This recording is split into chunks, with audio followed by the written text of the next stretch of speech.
The royal transport ship moved quietly. Through the dark of space, inside, Princess Alith Verson sat near the window of her private chamber, watching. Distant stars passed by like tiny diamonds. She was tired. The diplomatic mission to the Orient system had lasted 3 long weeks, and now she just wanted to go home. Alel was the third daughter of Emperor Version, ruler of the Valari Empire. She had purple skin, silver eyes, and long white hair that fell past her shoulders. At 200 years old, she was still considered young by her people's standards, but she had already seen more of the galaxy than most Valari would see in their entire lives. The ship carried 30 crew members and 12 royal guards. It was not a warship, but it had good shields and fast engines. No one expected trouble in this part of space. The route was safe.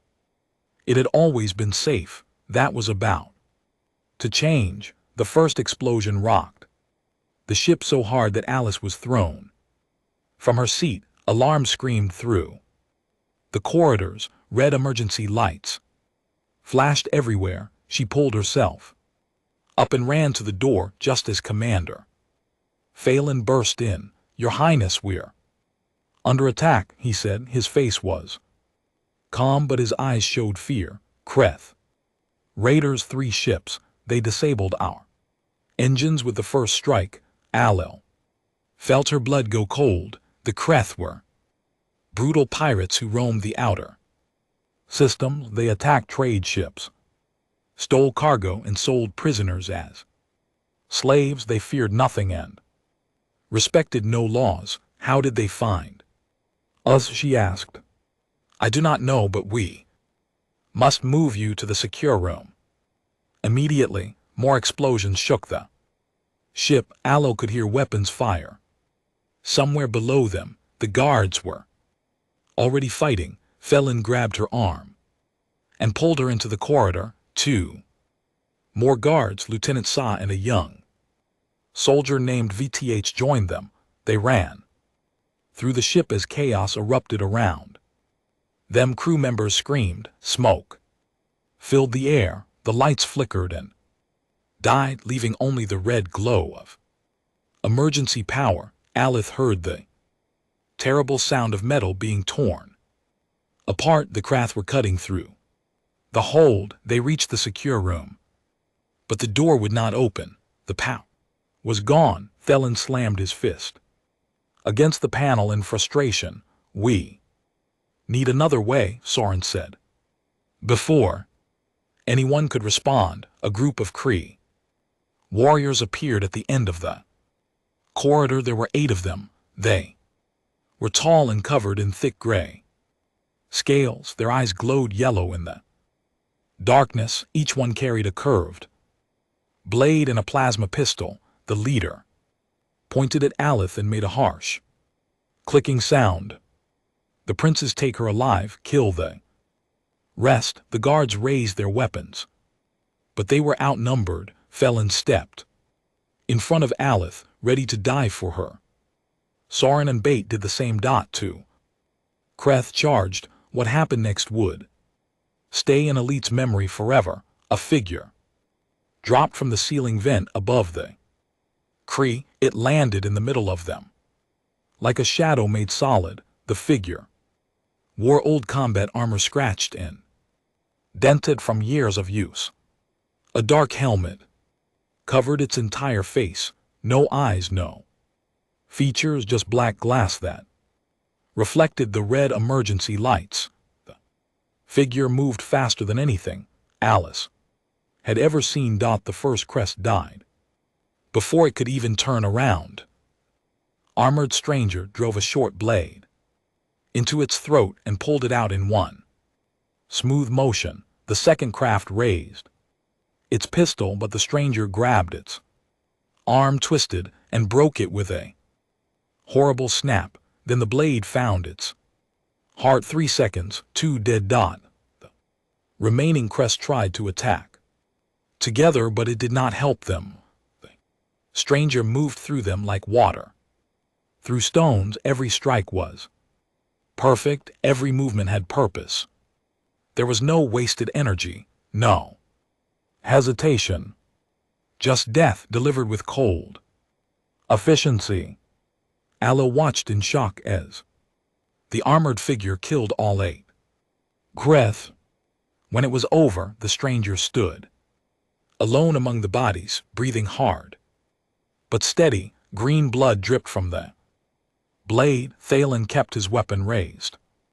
"Who are you?" The stranger did not answer. It simply looked at them for a moment, then pointed down the corridor and made a gesture that clearly meant, "Follow, Your Highness, we cannot trust this thing," Thalen said. But Alf, this warrior was, they had just saved her life. "We follow," she said. The stranger led them through the damaged ship, avoiding Crest patrols with strange ease. It seemed to know exactly where the enemies were before they appeared. Twice more they encountered raiders, and twice more the armored figure cut them down without mercy. They reached the engine room where the stranger worked quickly on the damaged systems. Aleph did not understand what it was doing, but within minutes the engines hummed back to life.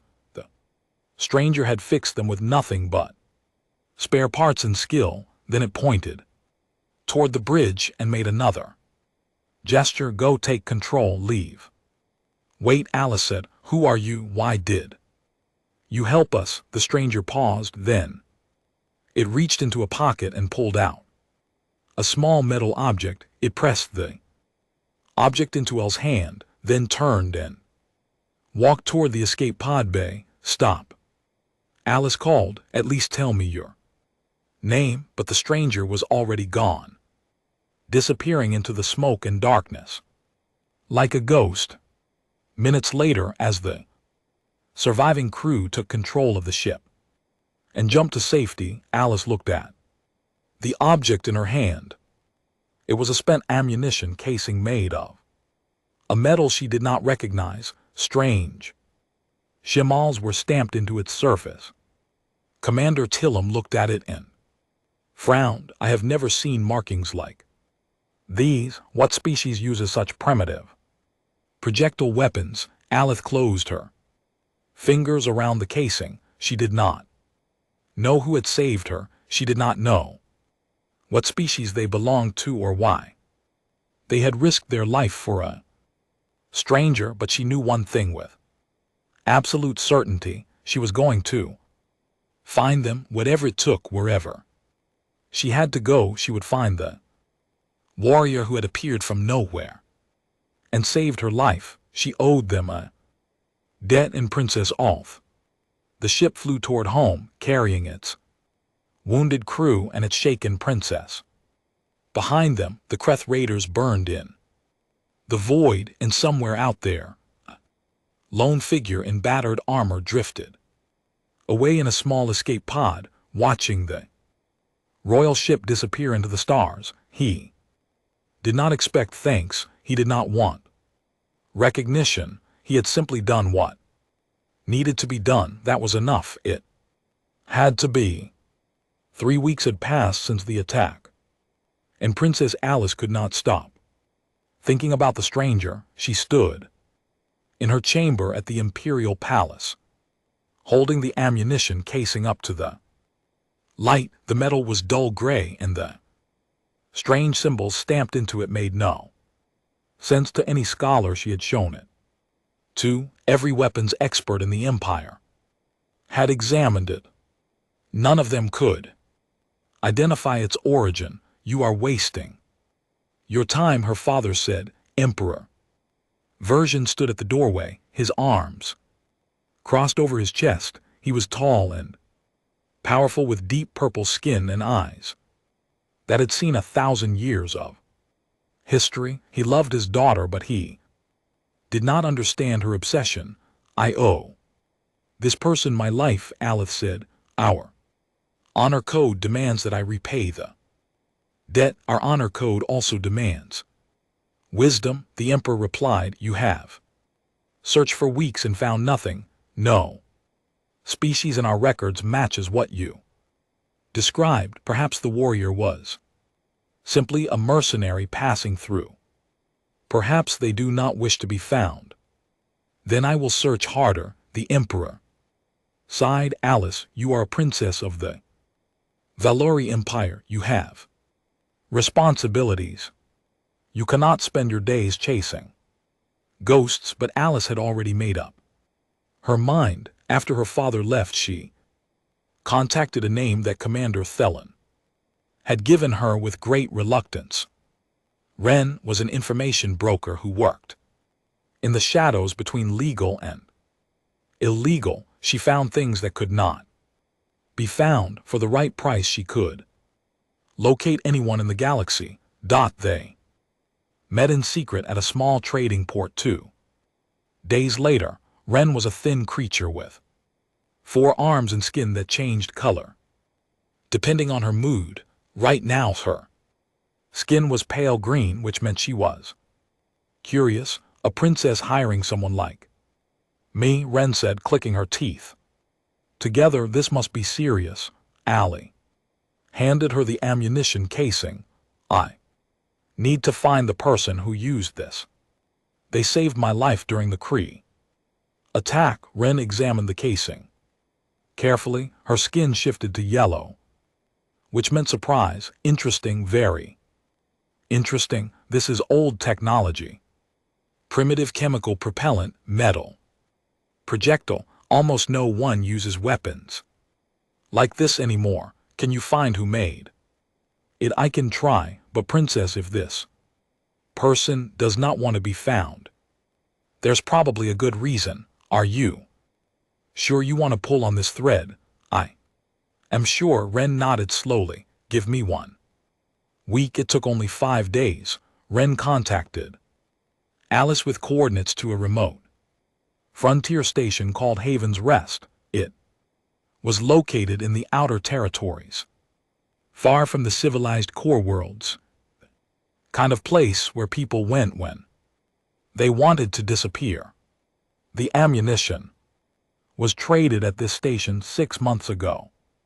Wren explained. I tracked the seller to a man named Danny Cole. He lives there, works odd jobs, keeps to himself. Princess, I must warn you, the people I spoke to were afraid to talk about him. Whatever he is, he makes them nervous. Alice did not care. She had her answer. She told her father she was visiting a minor colony for diplomatic purposes. It was a lie, but a necessary one. She took only 2 guards with her, Commander Thelen, who insisted on coming despite his doubts, and Lieutenant Soren, who was young and eager for adventure. They traveled in a small, unmarked ship to avoid attention. The journey took 3 days. When they finally arrived at Haven's Rest, Aleth understood why someone would choose to hide here. The station was old and ugly. Metal walls showed patches of rust. The air smelled like machine oil and unwashed bodies. The people who walked the corridors were a mix of species, all of them rough and tired-looking refugees, outcasts, criminals, the forgotten ones of the galaxy. Ala wore a simple gray cloak to hide her identity. The Ansoran wore civilian clothes, though they kept their weapons hidden beneath their coats. They walked through the crowded corridors searching for information. No one wanted to talk. Every time Althian armored warrior or asked about Danny Cole, people looked away. Some walked faster to escape the conversation. Others simply shook their heads and stayed silent. It was strange. These were rough people who did not seem afraid of anything, but something about her questions made them uncomfortable. Finally, they found a small bar near the cargo docks. It was dark and smoky. Inside, a few dozen beings sat at tables, drinking and playing games. Behind the Counter stood an old creature with scarred gray skin and only one eye. Aleth approached him. I am looking for someone, a warrior in dark armor. I was told his name is Danny Cole. The bartender stared at her for a long moment, his one eye moved to Felon and Soren, reading them carefully. Then he let out a low, rough laugh. You are not the first to come looking for him, he said. Bounty hunters, debt collectors, people who want revenge, they all come. They all leave disappointed, or they do not leave at all. I mean him no harm. Alice said he saved my life. I only wish to thank him. The bartender studied her face. Something in her eyes must have convinced him she was telling the truth, because his expression softened just a little. Danny Cole is not a bad man, he said quietly. He helps people here, fixes things, protects us when trouble comes, but he has secrets, dark ones. And there is a reason the galaxy pretends his kind does not exist. His kind. Alice frowned. What do you mean? The bartender leaned closer. His voice dropped to a whisper. You are looking for Danny Cole, but lady, you do not want to find him, not if you know what he is. What is he? The bartender hesitated, then he spoke a single word that made Eli's blood run cold. Human. Al felt the ground shift beneath her feet. Human, she knew that word. Every species in the galaxy knew it. Humans were a quarantined species from a small planet called Earth. They were considered primitive, violent, and dangerous. The Galactic Council had forbidden contact with them centuries ago. Any human found outside their home system was to be captured and returned immediately. That is impossible, Dan said. Humans cannot survive outside their system. The quarantine is absolute. The bartender shrugged. Tell that to Danny Cole. He's been living here for 10 years. Docking Bay 7. But remember what I said. Some secrets are buried for a reason. Alice stood frozen for a moment. Then she turned and walked out of the bar without another word. The Soren hurried to follow her. Your Highness, we should leave, Felon said urgently. If this man is truly human, then speaking to him is a violation of galactic law. Your father would never allow it. But Alf was already walking toward Docking Bay 7. A human had saved her life, a member of the species that the galaxy feared and hated, a being that everyone said was nothing but a dangerous animal. She needed to understand why. Docking Bay 7 was small and poorly lit.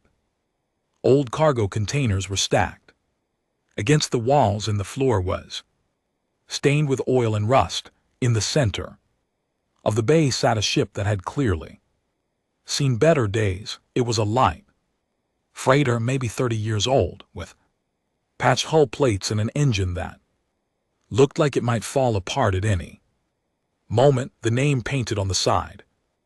Reader. A man was working beneath the ship, only his legs visible.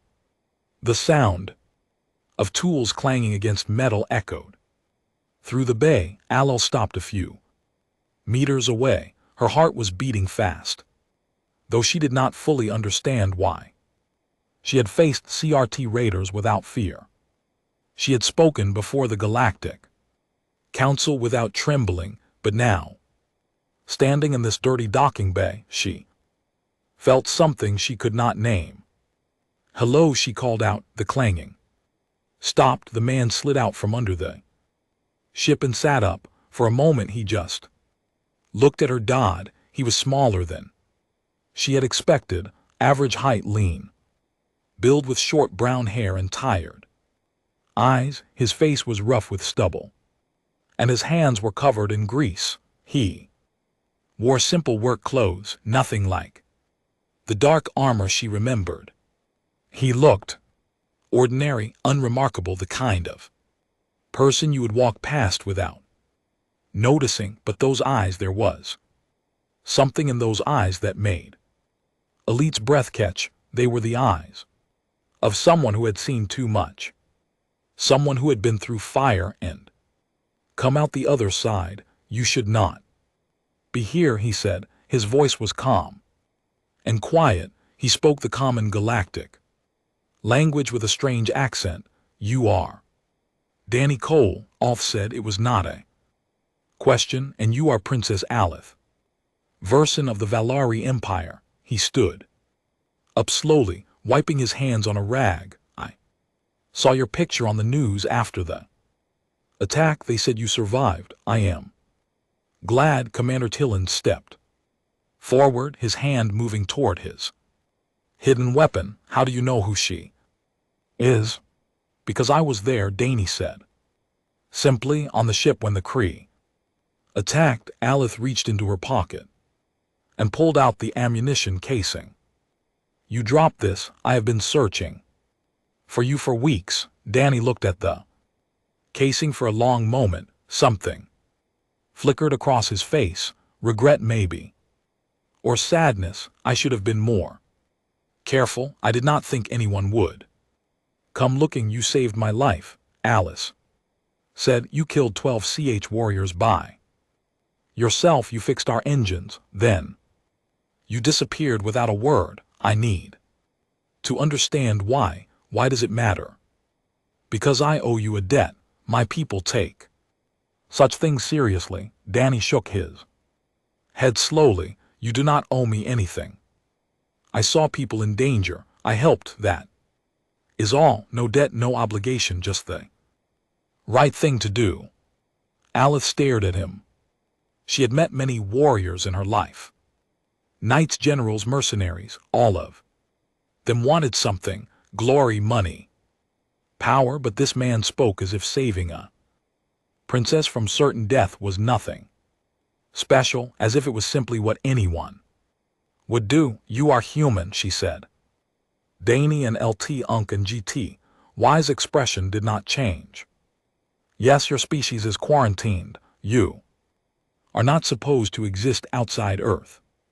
If the Galactic Council learned you were here, they would arrest you, possibly execute you. I know. Then why stay? Why risk your life for strangers? Why not hide somewhere safer? Danny was quiet for a moment, then he walked to a nearby crate and sat down heavily. He looked tired, not just physically tired, but tired in his soul. Do you know why humans are quarantined? He asked. Because you are dangerous, Dan said. Your species is violent and unpredictable. You nearly destroyed your own planet with wars and weapons. That is the story they tell, Danny said, and it is partly true. Humans have done terrible things. We have fought wars. We have killed each other. We have made weapons that could destroy worlds. He paused, but that is not the whole truth. Alice sat down on another crate across from him. Then tell me the whole truth.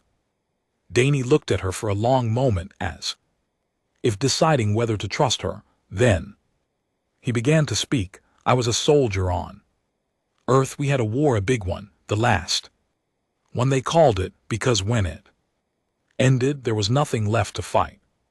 For millions of people died, cities burned. I lost everyone I loved, my family, my friends, everyone. His voice did not shake. He spoke the words like facts, distant and cold, but Alth could see the pain behind them. After the war, the aliens came, your Galactic Council.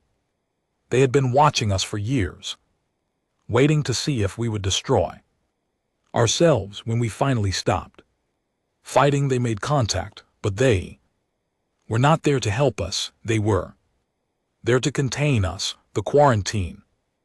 Alith said softly. Yes, they decided that humans were too dangerous to join the galactic community, too violent, too unstable, so they sealed our system. No One in, no one out. Earth became a prison, but you escaped. Danny nodded. Some of us did, a few thousand scattered. Across the galaxy, we hide, we survive. We do not cause trouble because trouble means attention, and attention means death. He looked at her with those tired eyes. I have been running for 15 years. Haven's Rest is the closest thing I have had to a home. Alice did not know what to say. Everything she had been taught about humans told her that this man should be a monster, a savage, a threat to civilized society, but sitting here, looking at him, she saw only a tired soldier who had lost everything and still chose to help others. You saved me because it was the right thing to do, she said slowly, even though helping me could expose you, even though the CRF could have killed you, even though my own people would arrest you if they knew what you were. Yes, why? Danny smiled, but it was a sad smile, because I am tired of running, tired of hiding, tired of pretending that I do not care what happens to the people around me.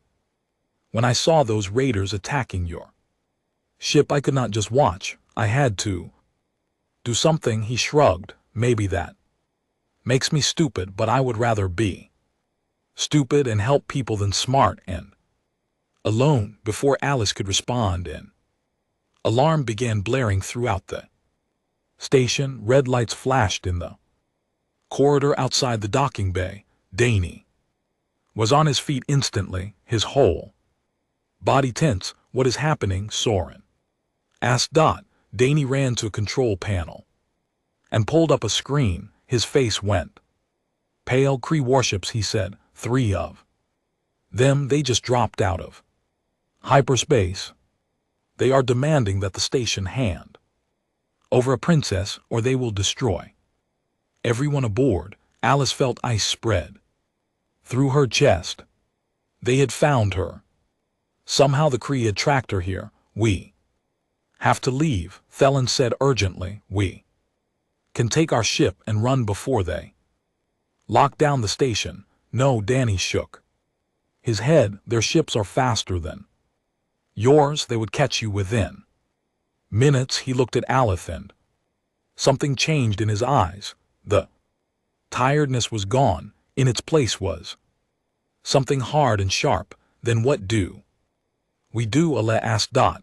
Danny reached into a storage locker and pulled out his old combat armor, the same armor she had seen on the ship, the same armor that had cut through Kree warriors like paper. We fight, he said. The station fell into chaos within minutes. People ran through the corridors screaming and pushing. Some tried to reach the docking bays to escape. Others hid in storage rooms, praying the craft would not find them. Fear spread like a disease. Danny moved against the crowd, fully armored, now his helmet under his arm. Alofith, Thelen, and Soren followed. Close behind him, they pushed their way towards the station's main control room, where a crowd had already gathered. The station master was a fat creature named Grow. He stood on a platform trying to calm the terrified crowd with little success. When he saw Danny approaching, his eyes went wide. Cole, thank the stars you are here. The Krether demanding we hand over some Valari princes. If we do not comply in 1 hour, they will start firing on the station. How many ships? Danny asked. 3 cruisers, each one carrying at least 200 warriors. We have no weapons that can stop them. We have no shields that can survive their bombardment. Gel's voice cracked with fear. We are dead, all of us. Murmurs spread through the crowd. Some people turned to look at Alice, recognizing her now. Their eyes were not friendly. Give them the princess, someone shouted. Why should we die for some royal? She brought them here. This Is her fault. More voices joined in. Crowd began pressing closer. Dalen drew his weapon and stepped in front of Alith, but there were too many of them. Enough. Danny and LT, Unk and GT.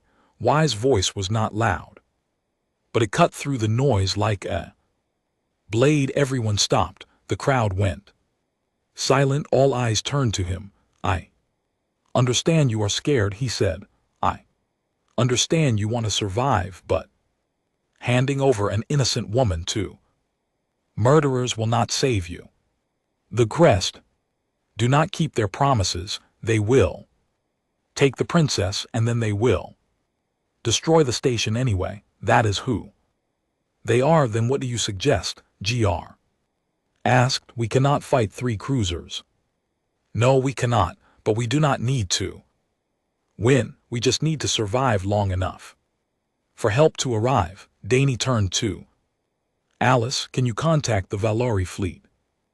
Alili nodded. If I can reach a long-range communication array, I can send an emergency signal, but the nearest fleet is at least 2 hours away. Then we hold for 2 hours. Danny looked at the crowd. I am not asking you to be heroes. I'm asking you to fight for your homes, for your families, for the lives you have built here. The Krath want you to give up. They want you to be afraid. Do not give them what they want. Silence hung in the air.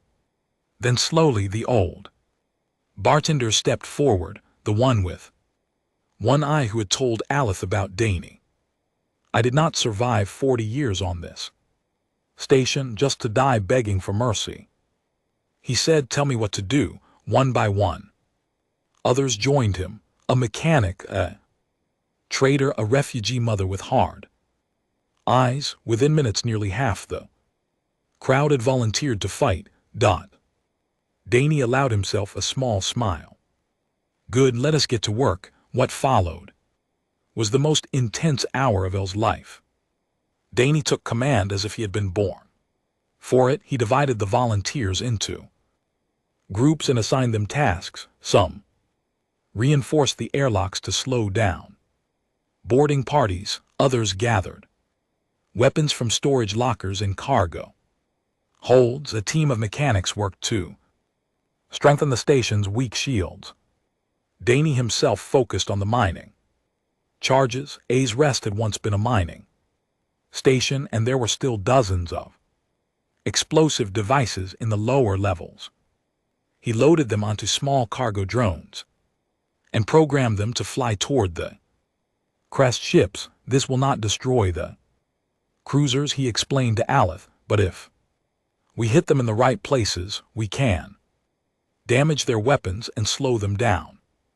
How do you know all this? She asked. You said you were a soldier, but this is something else. You think like a general. Danny paused. On Earth I was what they called the Special Forces operator. We trained for situations like this, small teams against big enemies. No support, no backup, just you and whatever you could find. He shrugged. I never thought I would use those skills again. The first wave came 30 minutes later. The CRT did not bother with warnings. Their cruisers opened fire on the station, and the old shields flickered under the assault. Then they boarding pods launched, dozens of them, each carrying a squad of Kree warriors, punching through the station's hull like needles. Danny's traps were waiting. First pod breached the cargo bay and found nothing but empty space. The Kree warriors inside had just enough time to realize something was wrong before the mining charges, hidden among the containers, exploded. The fireball consumed them instantly. 2 more pods hit the same trap. Then the craft got smarter, sending scouts ahead before committing their forces, but Danny had expected that.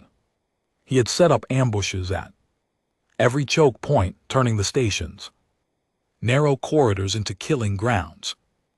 Alith fought alongside Thelen and Soren.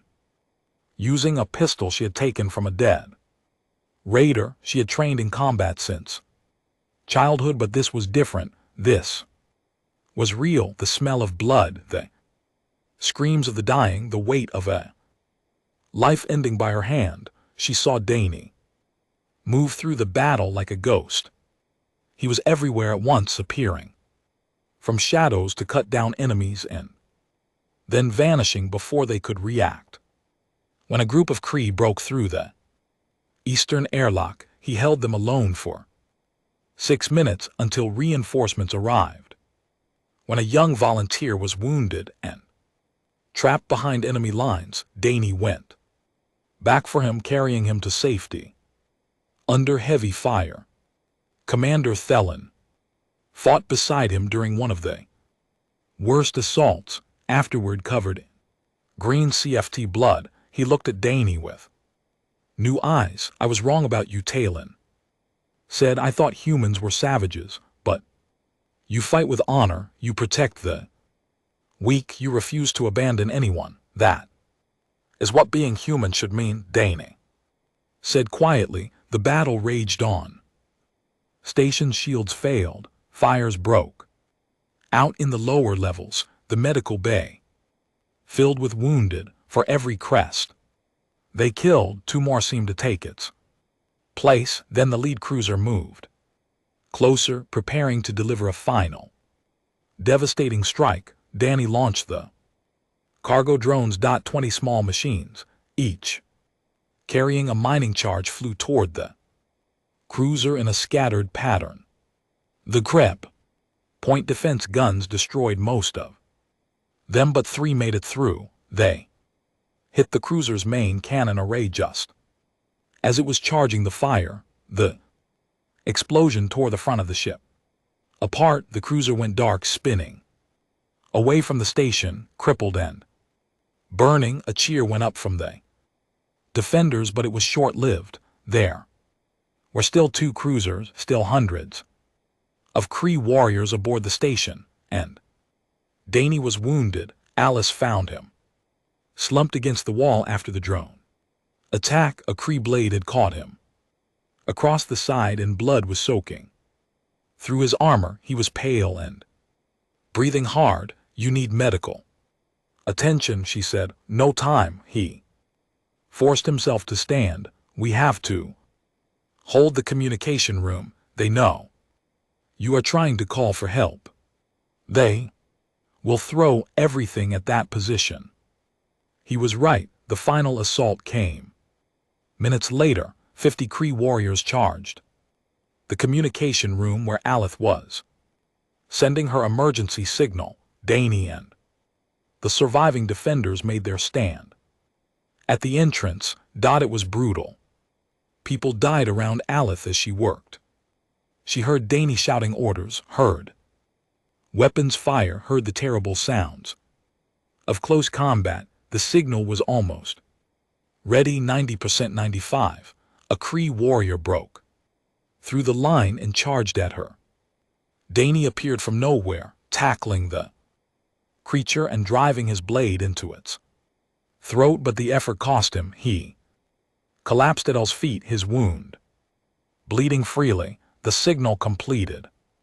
The message flew out into space, racing toward the Valari fleet. "It is done," Alice said. Dani smiled weakly. "Good." Then his eyes closed and he did not move.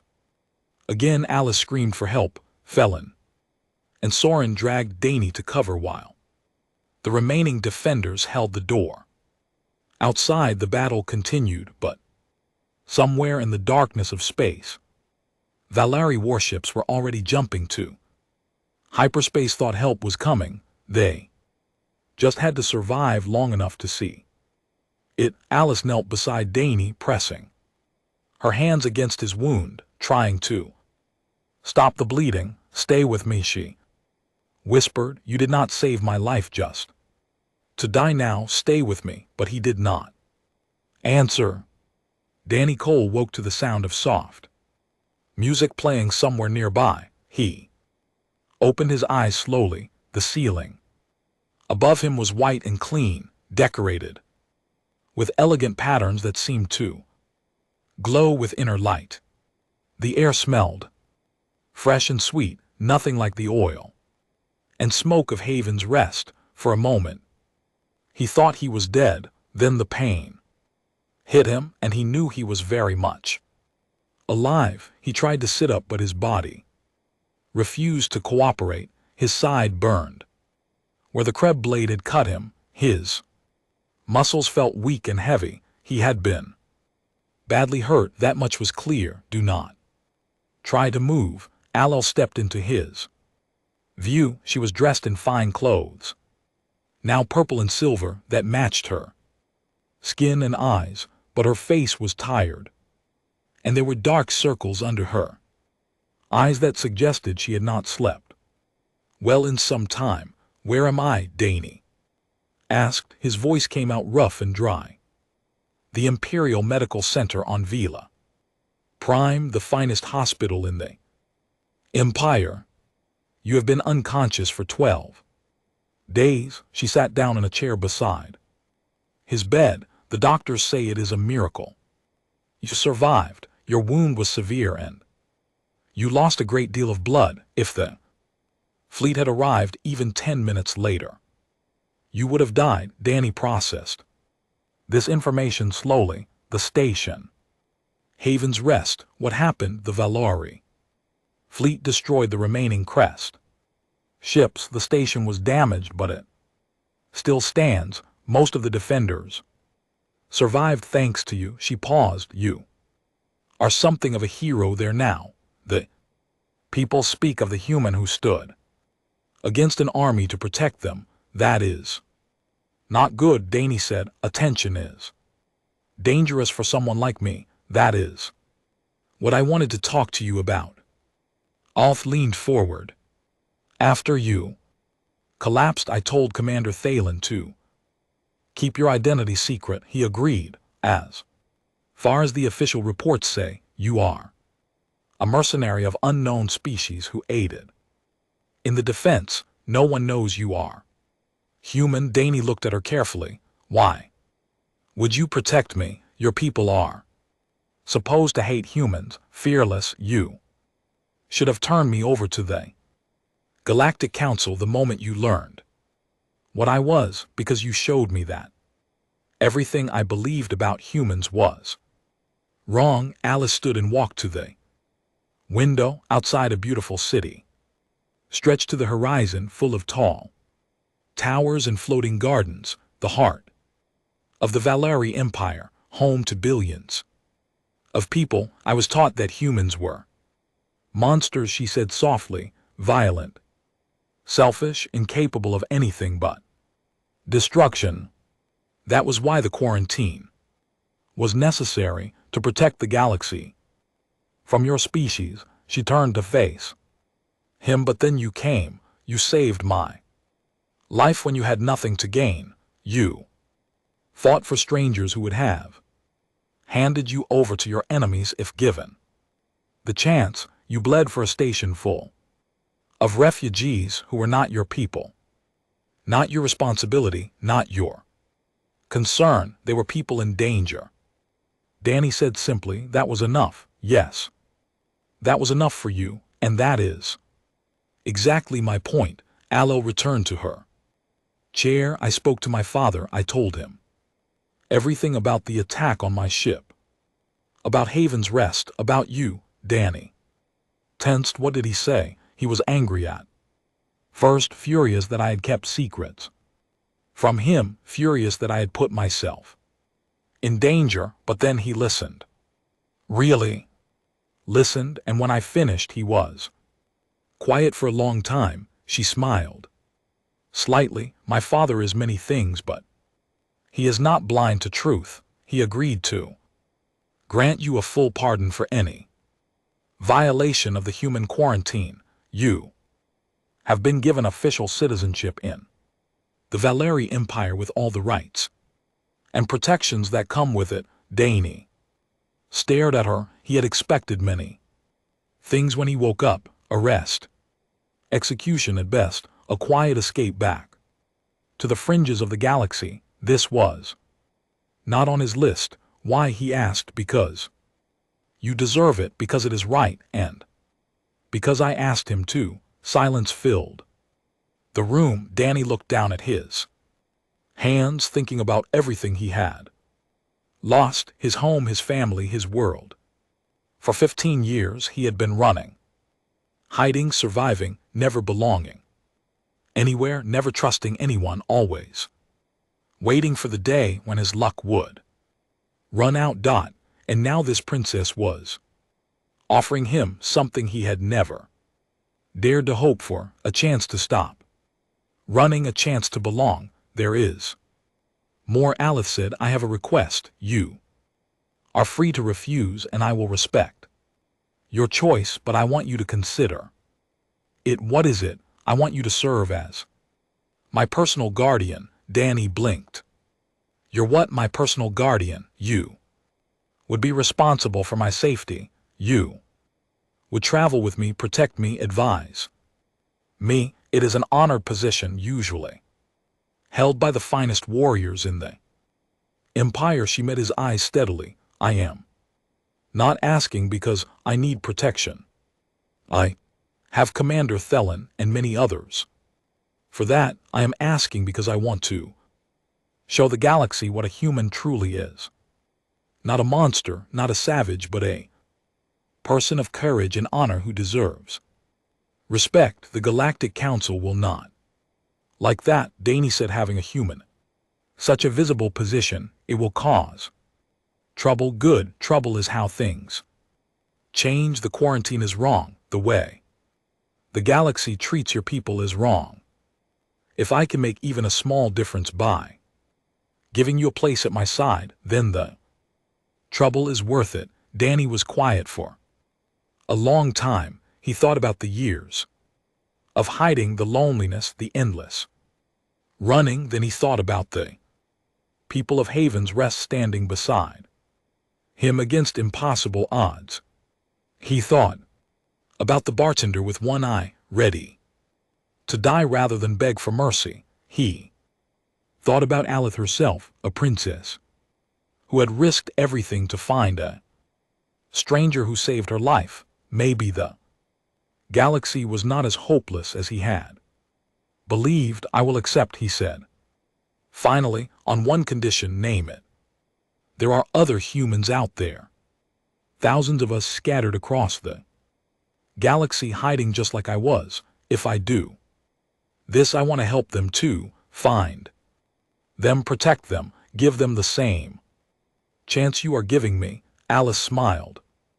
And for the first time since Danny had known her, she looked truly happy. I was hoping you would say that. I already spoke to my father about it, he agreed. We will work together to find your people and bring them out of the shadows. Danny felt something shift inside his chest, a weight he had carried for 15 years slowly beginning to lift. He was not free of it yet. Probably never would be completely, but for the first time in a very long time, he felt something close to hope. 2 weeks later, Princess Alice Van walked into the main chamber of the Galactic Council. Representatives from 1,000 species filled the hall, their voices creating a constant hum of conversation. At her side walked Danny Cole. He wore simple formal clothes instead of his armor, and his face was visible for all to see, clearly, unmistakably human. The chamber fell silent. Whispers spread like fire. Council members pointed and stared. Some looked horrified, others looked angry. Few looked curious, but no one looked away. Alyth walked to the center of the chamber and stopped. Her voice rang out, clear and strong. Members of the Galactic Council, I present to you my honored guardian, Daniel Cole of Earth. Many of you know the laws regarding his species. Many of you believe those laws are just. I am here to tell you that they are not. The whispers grew louder. Someone shouted in protest, but Aleph continued, "This man saved my life." Not once but twice he stood against impossible odds to protect innocent people. He bled for strangers, he asked for nothing in return. He's everything that the galaxy claims to value, and yet your laws would condemn him simply for existing. She looked around the chamber, meeting the eyes of those who would judge her. "I'm not asking you to change your laws today. I am asking you to open your minds, to question what you have been taught, to look at this man and see him for what he truly is, not a monster, not a threat, but a member of a species that has much to offer. If only you would give them the chance." Danny stood beside her, calm and steady. He did not speak, he did not need to. His presence was enough, a human standing in the heart of galactic power, unafraid and unashamed. Thought the chamber erupted into argument. Some called for Elite's removal, others demanded Danny and LT Unk and GTY's arrest, but many simply watched, thinking, reconsidering. Alice turned to Danny and smiled. "This is just the beginning," she said quietly. Danny nodded. "I know, but it is a good beginning." Together they walked out of the chamber, leaving chaos and possibility in their wake. The road ahead would be long and difficult. There would be enemies and obstacles at every turn, but for the first time in centuries, humanity had a voice in the galaxy, and they intended to use it.